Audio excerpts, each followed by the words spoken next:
السلام علیکم ورحمۃ اللہ وبرکاتہ۔ ایم بابو تنولی اسلامک اسٹوڈیو سے آپ کا اپنا بھائی ایم بابو تنولی آپ کے لیے ایک مرتبہ پھر ڈھیر ساری دعائیں لے کر حاضر ہے۔ اے رب کائنات، سارے مسلمانوں کو اپنی حفظ و امان میں رکھ، غیب کے خزانوں سے وسعت والا رزق عطا فرما اور ہدایت والی زندگی نصیب فرما۔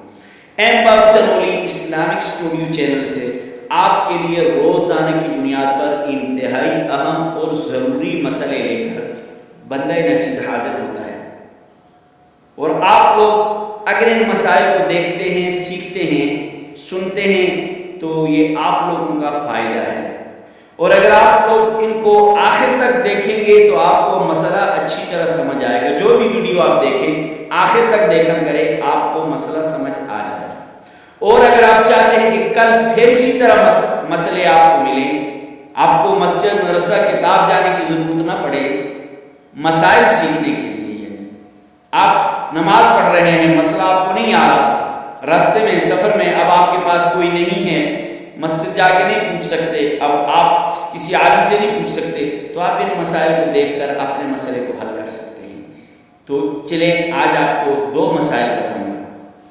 پہلا مسئلہ، اگر آپ رکوع والی تسبیح سجدے میں پڑھ لیتے ہیں یا سجدے والی تسبیح رکوع میں پڑھ لیتے ہیں، یعنی سبحان ربی العظیم پڑھ لیتے ہیں، سبحان ربی الاعلیٰ کی جگہ سبحان ربی الاعلیٰ پڑھ لیتے ہیں سبحان ربی العظیم کی جگہ، یعنی رکوع والی سجدے میں، سجدے والی رکوع میں، تو آیا اس سے آپ کی نماز کے اوپر کوئی فرق پڑتا ہے کہ نہیں پڑتا؟ یہ بہت اہم مسئلہ ہے اور اکثر لوگوں کو پیش آتا ہے۔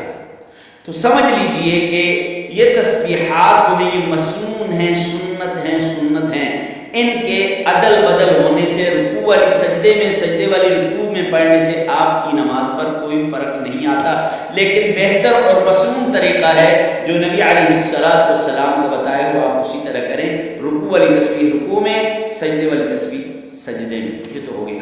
دوسرا مسئلہ، آپ 3 رکعت والی نماز پڑھتے ہیں، آپ 4 رکعت والی نماز پڑھتے ہیں، 2 رکعتیں پڑھنے کے بعد آپ بیٹھ جاتے ہیں تحیات میں۔ اتحیات میں بیٹھنے کے اندر جب آپ پڑھتے ہیں اشہد ان لا الہ الا اللہ واشہد ان محمدا عبدہ ورسولہ، یہاں تک پڑھتے ہیں۔ اب اکثر لوگ اس سے آگے بھی پڑھ لیتے ہیں، تو اگر تشہد سے آگے پڑھ لیا تو ہماری نماز ہوگی یا نہیں ہوگی؟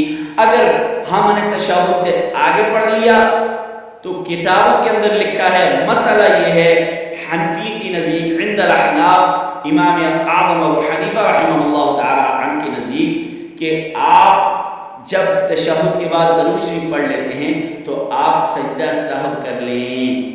آپ کیا کر لیں؟ سجدہ سہو کر لیں۔ اگر سجدہ سہو نہیں کیا، اس نماز کو آپ اس نماز کے وقت میں دوبارہ لوٹا لیں۔ امید ہے آپ کو مسئلہ سمجھ آ گیا ہوگا۔ آپ تک پہنچانا ایم بابو تنولی کا کام تھا، دوسروں تک پہنچانا میرے بھائیوں کا کام ہے۔ تمام بھائی کوشش کریں گے ویڈیو شیئر ہو۔ السلام علیکم۔